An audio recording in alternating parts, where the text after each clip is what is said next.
All right, guys, welcome back. I'm Thomas. I'm Will. And I'm Rhonda. And before we get into this, I want to thank you guys for listening. We are now over 900 views. Downloads. Views, download. You really want to correct me when I'm on a roll? I'm on a roll. I go, okay, fine. Copyrighted, never mind. Don't do that. Never but, mind. I just wanted to say thank you guys for listening. Share with your friends, all that other hullabaloo. We didn't even say who we are. We said who we were, but we didn't say what we're. RTW's Wild History Ride? I don't even think you said it. Did I not? I don't think you did. I don't think you did either. Okay, well, for those of you who haven't figured it out, it's been a while since we've recorded. We had about 4 episodes pre-recorded. We're out of practice. So it's been well over 2 weeks since we've actually sat down in the studio together and recorded an episode. So this is RTW's Wild History Ride. Oh, thank God. I was like, y'all, after the 4 or like 2 weeks that I've had this past 2, it's nice to be back and like to be with people I love. Yeah. So. But I do want to say, if you guys like listening to us, share on Facebook, share on Instagram, share wherever. Just drop our name somewhere. RTW's Wild History Ride. That's right. It's that simple. It's very easy to say. Because if you get our name out more, we will soon have merch. We've already got designs mocked up. Oh, shoot. Thomas is thinking ahead. I am. Really I want this to be a good business. He's wearing a lot of caps as a marketing manager, writer, whatever. Marketing manager, CEO, producer, director, writer, researcher, sound quality engineer. Cool title? You're a CFO. Oh. You're CFO. You're you're the money. I'm going to give the money to and the so to the lady. I think I have a grand total of 7 titles at this point. I love it. That keep getting added to my name somehow. Hey, that'll look good one day. So, that'll look good on a resume. Yeah, sure will. Yeah. So I'm going to just enjoy that little fact. I'm also majority owner of the company somehow. And now I don't have a contract, by the way. I've never signed a contract. Once we start making money, then we'll figure out who has the most. Listen, I will sell my story. I have not signed an NDA. I'm like, listen, I'm ready to like whatever happens. I agree with that. But all right, we're gonna get into this episode, which is actually on subliminal messaging. And if you have paid attention, there's about 4 messages that have already been done. What if there was? It's like download. Yeah, download and share. Download I think we and should share. have Rhonda start That is not a subliminal messaging. I am overtly saying it. Yep. Download and share. Yep. That's not subliminal at all. No. Yeah, I think that's what they call supraliminal. Oh, y'all. I just replaced those lights. It's starting again. I'm telling you. It's some kind of sign. Oh, those of you who follow me on Instagram or friends with me on Facebook, the studio we're in is also my daily office and my exercise room. And you would have seen a light in that room losing its absolute mind a few weeks back. And these are all lights that I have just recently replaced. Yeah. So, yay. Something's weird with that. Mm-hmm. Yeah. Too bad it's not October. We could do a Halloween show. I can't wait for that, by the way. We discussed that the whole month is going to be scary. Oh, yeah. We'll talk about ghosts and goblins and ghouls. I hope it's a 5 week. You know how sometimes like you have 5 weeks or whatever that you can do? I really hope it's kind of like that. That'd be great. All right. Well, let's get into this. I'll look up a calendar later and see what we can work with. Okay. And Will, you wanted me to go first? I do. Yes. Okay. What I've got, just starting off, and then I'll pass it back to Will to do some history, and then we'll move forward again. But I have, I'm just going to explain the 2 types of subliminal messaging. There's auditory and visual. And within visual, there's subvisual. And those are messages that flash in front of your eyes so quickly your conscious mind is not able to detect those. And then there are also embeds. And that is a message in a form that's not easily seen. So something that you would really have to look at a picture or whatever to see it. And Disney is really good at hiding those messages or images. That's an understatement. They are. Yeah, and I know that goes back as far back as The Rescuers, which I want to think maybe 70s. Oh my gosh, I know what you're talking about. Yes. Tell us, Rhonda. Tell us. When the mice were flying on the back of the bird in a sardine can, yes, there was a image of a nude woman in one of the windows that they went by. Yes. And supposedly they pulled I want to say 300,000 copies of that movie when it was found. There's so much more than just that, but yeah. Oh yeah, that's like the one of the earlier ones. There's probably maybe some even earlier back, like who knows, Snow White or whatever. There's some of their very early movies. Yeah. But that was definitely one that I found, and like I said, I think that was maybe 70s time frame, maybe early 80s. Was Little Mermaid 80 or was it earlier? In all honesty, I think it might have been earlier than that. I'm yeah, not sure. because Little Mermaids, I thought it was like the 60s. Oh, Little Mermaid? Yeah. Is that what we're talking? That was 89. Oh, 89? Yeah, Okay, yeah. well, I think it was earlier than that. Jodie Benson. But that one has one that I've been told I'm not allowed to talk about over I know.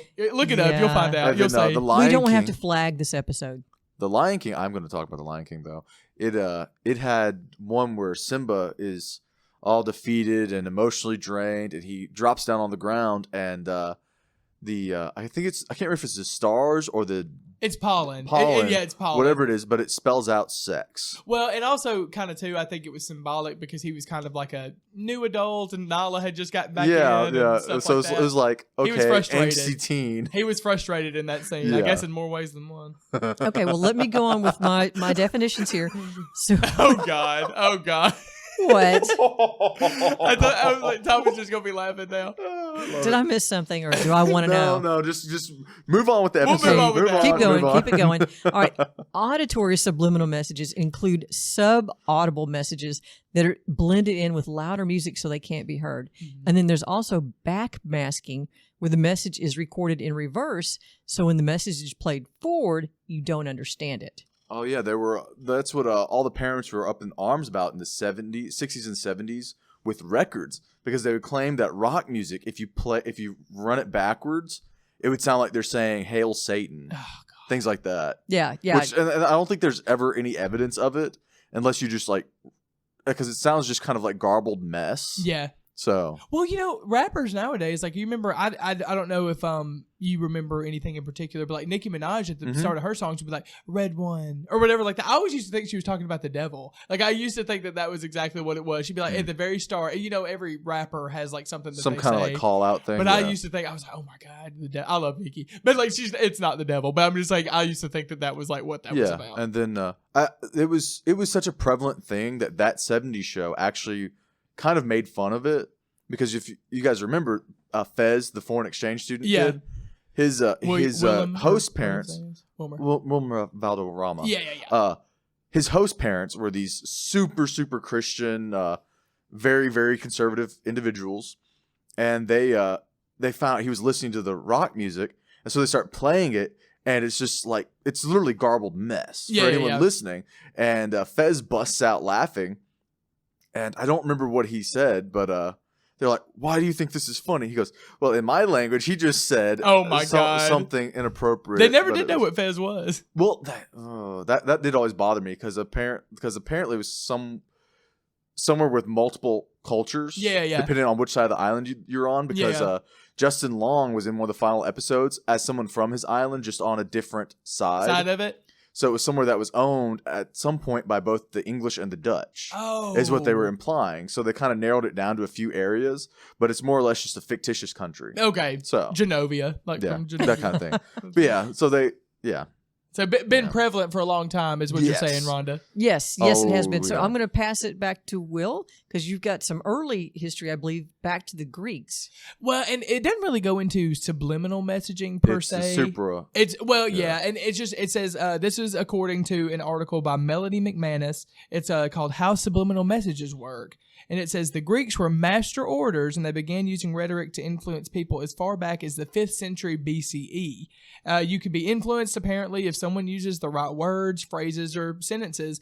And I know it might be controversial to think about, but as much as it's, to think Hitler was a great orator and stuff like that, like a great, even though it was so controversial as to what he did at the time, he was a great speaker and he got a lot of people to follow him that way. It's just saying that, people there's power behind words, basically, is what I'm saying.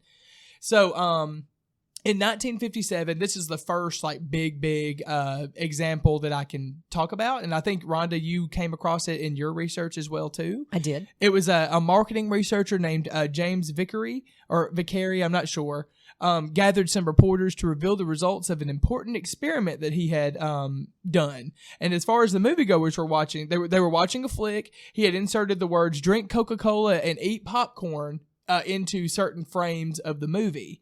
And apparently, though, it flashed so quickly that it wasn't noticed by the patrons. And it's basically, it goes into, I think, the fact that, Thomas, how cameras work. It's like they use frames. Oh, yeah. And so they were like, well, maybe they only put it in one frame. So it only, did. Well, what I've got in my notes is it flashed for one 3,000th of a second. Which, if you was think that about fast. it, is like, that's just so nice. Which, granted, I mean, it is what we're talking about. Like, you wouldn't think that would be enough time to influence anything. But, so apparently, this was imperceptible to the audience's conscious mind, is what the article says. And so apparently, according to the results of his experiment, there was a 58% spike in Coke sales and an 18% spike in popcorn sales, is what he said. And apparently the people of the UK and everything, they were outraged at this. Like, how dare you, put something in there that it affects how I buy things, and, you get money from it. It was basically a publicity nightmare, and I'll go into it like later. The people who are against this are just basically saying that subliminal messaging isn't really a thing, because if it got out that movies and certain products were using subliminal messaging in order to influence their buyers, then it would be a publicity nightmare. So that's why people are always saying that, maybe it's not real. Let's see. But in 1962, he eventually came out and said that this wasn't true. Like, it just wasn't true at all. He was just faking it, which makes me mad in general anyway. I'm just like, whatever. Like, make your money. I mean, like, you're going to make money anyway at the movies. Maybe not nowadays with COVID. But, back then, I mean, shoot, like, people go to the movies all the time.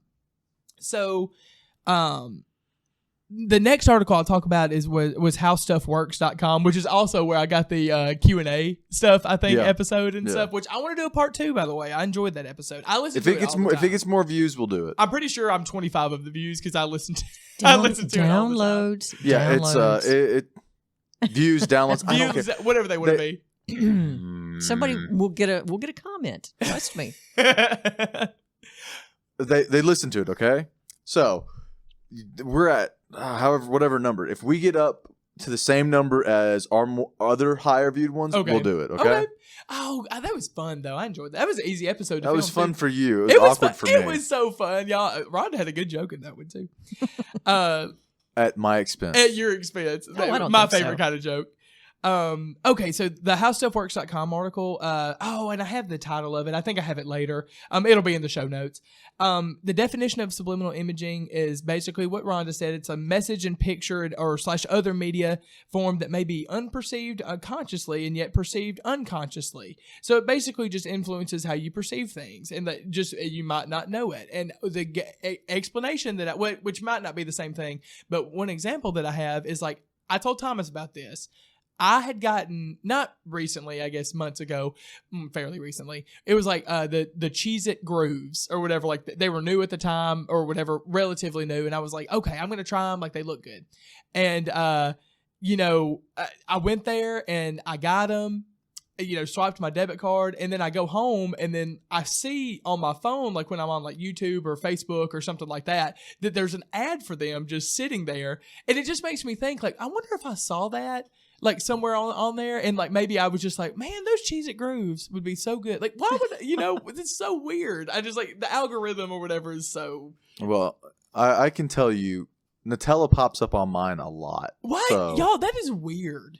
And no, it's marketing. It is, but I'm telling you, marketing, the subliminal messaging thing, I could totally see. Like, what maybe there's just like in the coding for like Facebook, it's just like the word Nutella is in the coding, and you just don't even realize it. You just perceive it somehow. No, I think they're tracking your buying trends. Well, and you see that on like it's crazy. Like basically just saying that they can't be tracking mine because I don't use my card to buy things. Oh yeah, you're a cash guy. Yeah, the only thing I use my card on is gas or if I'm out to dinner, and so I just don't feel like fighting with the cash. So the subliminal messaging, you're seeing an ad for Zaxby's somewhere, and then you're like, oh yeah, that sounds good. Maybe it might be, but no, seriously, I use my card for very few things. So, but then again, my card isn't connected to my phone. Whereas mine is. Yours is. Mine isn't. Mine is. Which I could get. Like they're looking at the spin. And granted, like we said, we're not sure what we're signing over when we agree to the data plans. So and they stuff. might be listening to your conversations. Oh yeah, I'm like, my FBI agent is just like, man, this guy is depressed. Yeah, dude, I'm sorry for everything that you've heard me say. 90% of it was to Will, but I know it. I've said some awkward things over the years. Oh, I love the meme. Have you ever seen the memes, Rhonda, of the FBI agents or whatever? My favorite one is my FBI agent listening to me read the Bible, feeling convicted of his sins. I love the one that it's like you crying, and then like it says on the phone, it's under my FBI agent is like the tagline, like what they have, like, you know, you're Rhonda in my phone, or my Rhonda, and I'm like, it's my FBI agent. It goes, are you okay? Like them asking. Yeah, you're so depressed that your FBI agent comes to check on you. Are you okay? I love that idea. So as I was saying, like, you know, it may be unperceived consciously and perceived, unperceived consciously and perceived unconsciously. It's a tongue twister here. There have always been thoughts that this type of influence may be used for various propaganda purposes and political party broadcasts, which I can totally see. Just think of how many times a certain ad is played on your phone, or you go, and which I would say, I was like, go into a personal story, which I kind of went into it earlier. The Cheez It Grooves, y'all, I'm telling you, they're on the list there. So let's see, continuing on here. So apparently types of subliminal techniques are used pretty widely in advertising. You know, like we were talking about with the Disney movies, with the marketed to children, you could probably easily put a little message in there, which I don't know if there's ever like been specifically besides like the Lion King. And then like, you know, those aren't specific. The sex thing was weird. I'm like, honestly, like that was weird. Really weird. And that, you have to animate that. Sometimes they claim that it's to amuse parents who are listening. But over the years, I've noticed that, like when we were kids, things were, if you were aware, you could figure it out, even as a little kid. But they tried to hide it better. Yeah. Whereas I've seen videos from shows that kids watch today. Yeah.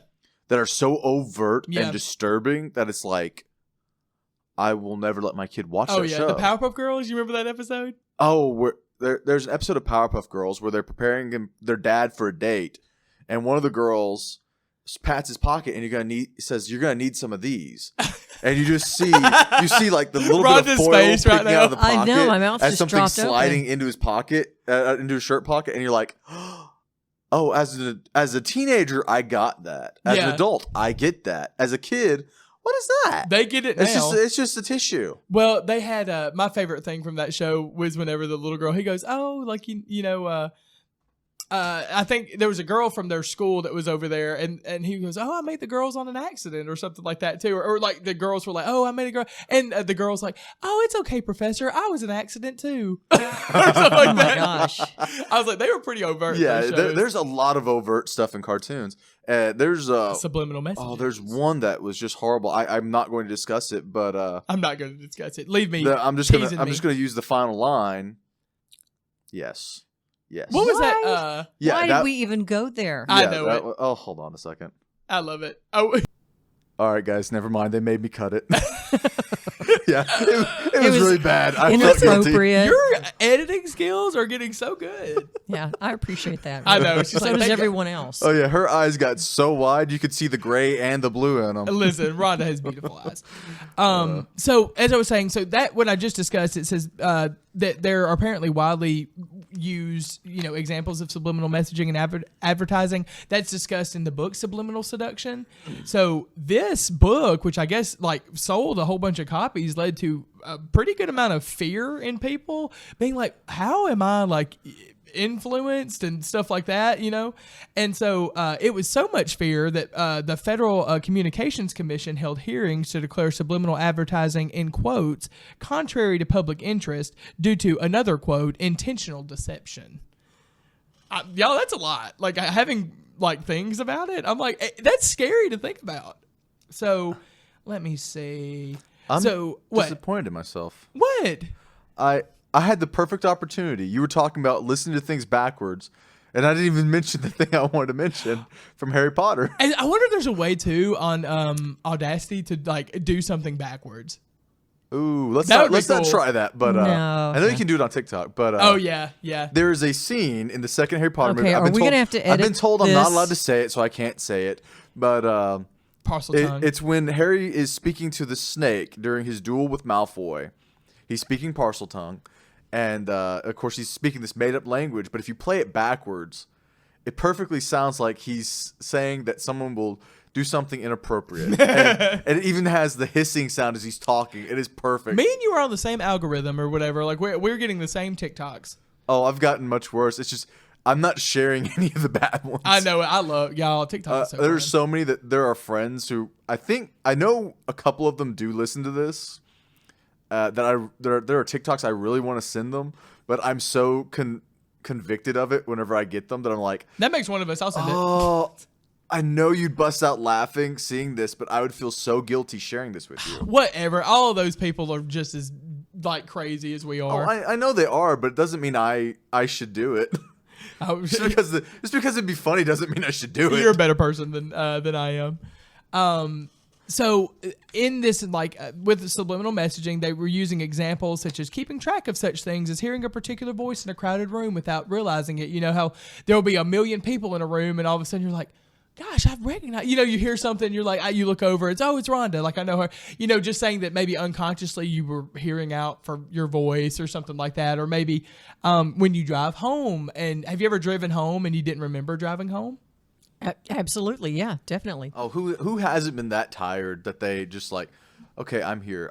Isn't that crazy though, that you're subconscious, like in that moment, you're like kind of on autopilot? Well, it could be that, or just be that you're so tired that whenever you finally regain the energy, you don't have a memory. It's like muscle memory almost. Yeah, that you were so just exhausted. Mind memory. So there have been various types of studies of subliminal perception that have been conducted. They've even studied whether anesthetized patients are either completely unaware of what happens while they're under, or if they remember certain things. Now, I do remember, I've heard specific stories. Oh, I've got a few. Yeah, and you have your own. People might not remember. They'll come out of anesthesia, and they might not remember the surgery itself, but they'll remember a certain song or something like that being played, because they always play songs in the OR. The OR is always popping. They're always playing songs. And so, or they'll, you'll remember certain things that were said. I know that we've had people who have been in medically induced comas that have remembered, I remember my sister saying this or something like that. And, they're not awake per se, but I mean, they're picking up things subconsciously as well. What was yours, Thomas? Well, mine, I had two surgeries that I can remember. The first one was a shoulder surgery, and I started I don't think mine was while I was unconscious thing. I think it was I was actually waking up from the surgery. Yeah. Maybe they woke you up too early. But the first one was the shoulder surgery. I remember them taking me off the bed. Yeah. And putting me on the, I guess the gurney to wheel me out into the floor. Yeah. And then the second one was during my wisdom teeth extraction. They have to go in there and break up your teeth. Yeah. I woke up halfway through. Now, some people... Well, they get the laughing gas. No. They put the needle in me and put me under. Oh. We had good insurance. So it makes one of them. Well, that's the thing. If you have bad insurance, they give you the laughing gas. You just kind of, yeah, do whatever you want to me. Now, Whereas if you have really good insurance, they will actually put you under. And they put me under, but I guess my body processes things faster. Yeah, you might have a little genetics thing going on there. Yeah, so I woke up halfway through, but I was still so out of it that I couldn't have cared less. Yeah. But I remember the sound of them breaking my teeth inside my jaw, and it sounding like they were building a city in my mouth. It literally sounded, because it was 2 years after we went to New York, it sounded like a busy New York street. Well, you've only ever had, wisdom teeth. I was thinking root canal. No, I've had a root canal. Yeah. But you have great teeth, too. And I'm just like, of course, the first thing you ever have to get done really is root canal. Tiny little cavity, but with where it was, he accidentally hit too deep and hit my nerves. I'd be so mad. I mean, it was just a fraction of there was just, you couldn't even fit a dime in between the area he had to get, but it was just so close to that nerve that he accidentally hit it. And it caused the nerve to start dying, so I had to have a root canal. Don't even get me started, by the way. And Rhonda, I don't know if you've ever had the things that they told me. I remember I was told years and years and years. Oh, you will need braces. Your teeth will never come in straight. You will have a gap the size of Montana. All this kind of stuff. Your teeth will have exponents. Yeah. All this kind of stuff. Like everything. And I was like, and then they told me that one time they're like, oh, are you still wearing your retainer? I said, no, I didn't even have braces. Y'all lied to me and told me I needed them. How'd we go from subliminal messaging to dissing dentists? I was wondering the same. And by the way, no, I've never had any problems with my teeth. I have never even had I've never even had a cavity. Wow. I've had 4. Yeah, I did, but that was because my mouth was too small for all those teeth. Oh, yeah. They got rid of some? Yeah, I had too many teeth. I got too big. Well, they told me my entire life that my mouth was perfectly big enough for wisdom teeth, and I wouldn't even have to worry about it. And then when they started coming in, again, most of you haven't even seen what we look like, but I have I'm a beautiful, very Adonis. pronounced canines, and I actually have an extra set of canines on my lower jaw. Just I don't know why. My dentist just says, "Hey, your body just decided they need to come in like that." Yeah. But all of my teeth are very sharp and pointed, and my wisdom teeth were growing in the same way. And with how they were coming, they were actually not just pushing the teeth in front of them out of the way, but they were actually digging into them. Yeah. And just scratching them up somehow. So Yeah. they decided, okay, well, you need to have these removed. Well, I only have 2 wisdom teeth. I didn't have 4. Oh, I had all 4. I only And have 2. I remember trying to eat a burger the day after the surgery. Probably not a smart move. Ew! I bet it got all in that opening. Okay, now we need to get back on topic. we need to get back to what it But was. I will say this, though. I was joking with a friend a while back. I don't do pain meds. I refuse to take pain meds unless I just really need sleep. Because when I had my shoulder surgery, I was given pain meds, but I also hadn't slept. I did not sleep the night before the surgery. I had not had much to drink. I hadn't had much to eat. And I took those pain meds at like 2 a.m. that next morning after the surgery. And I still remember seeing, like, the lights were out. I was in our den in front of our TV. I'd turned off the TV, just trying to go to sleep. And I still remember these little stick figures drawn out, like almost like they were drawn out in white chalk with little arrows. I mean, they literally look like arrows pointing to an exit in their hands. They start chucking them at me like spears. Some of them have little bows, and they're shooting these arrows at me. They're making it to I think that was Rhonda. They're making I think it to Rhonda the was playing a coffee joke on table. you. And I remember closing my eyes and going, nope, this isn't real. I need to go to sleep. And I remember feeling like I was moving. Oh, God. And I looked down, and I could see my couch trying to open up where I'm sitting. And this thing starts speaking to me in tongues about how it wants to kill It's me. an impartial and tongue. I'm like, I'm going to sleep. Leave me alone. I think Rhonda was around you going, birds, birds, birds. If you wanted to freak me out, all you had to do was mention birds. When I was like that. That's so crazy. That's But so crazy. at least I had the presence of mind to know what it was. You're like, this is and fake. go, this isn't real. I'm going to sleep. Leave me alone. That is so weird. That's so weird. But I anyway, told you about that 15 years ago. oh, I know. I recall it, and I've had a similar experience. I don't take a lot of drugs either, pain meds or whatever. not a And- recreational user. Yeah. Luckily. And I had gotten some cough medicine from my doctor many years ago, and I was traveling, working on the road. Ooh, codeine. Yeah, exactly. It had codeine in it, and I was at the office and took some, and I had an out-of-body experience. I could see myself sitting at my PC, and I was up on the ceiling looking down at myself, and it's like, I'm not driving home tonight. I astral projected your first baby's first astral projection. But all right. All right, so we got to get back on topic. So here. back on topic. So what I was saying, apparently, you can perceive info with, or you like sometimes without a conscious awareness of it. The article doesn't go much into what this is per se, but I was thinking like when they were talking about like testing the anesthetized patients, maybe they were just recalling certain things from the surgery that they were put under for and maybe shouldn't have technically remembered, but remembered. Like, oh, they were playing Thriller by Michael Jackson, something like that. Yeah. So the article also says that it may be more dangerous to be influenced by a subliminal message because apparently they think that it can influence the more gullible parts of your brain. So that's I why can fully believe that. yeah. So maybe you don't know and you don't have specific memories of having a message being played to you, but like, oh, like it makes sense. So let me go get that Coke or let me go buy that popcorn, something like that. But there is no specific research out there to suggest this. I think in the psychology world, that's just what they're kind of thinking. Okay. Oh, and here's the thing. It's I think this next article, it's called Subliminal Advertising from psychologistworld.com.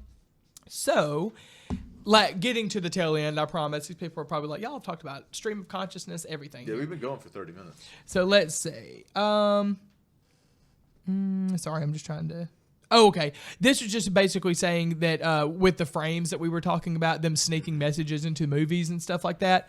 So I think it says, let me see here. I had the actual thing. So it says 23 to 30 frames per second in order to mimic movement. Maybe you can sneak a message in there, which is why like maybe sneaking that message in the Simpsons episode was so easy. The common theory is that you can put a secret message in one of those frames and that it will have some measurable effect in terms of your behavior.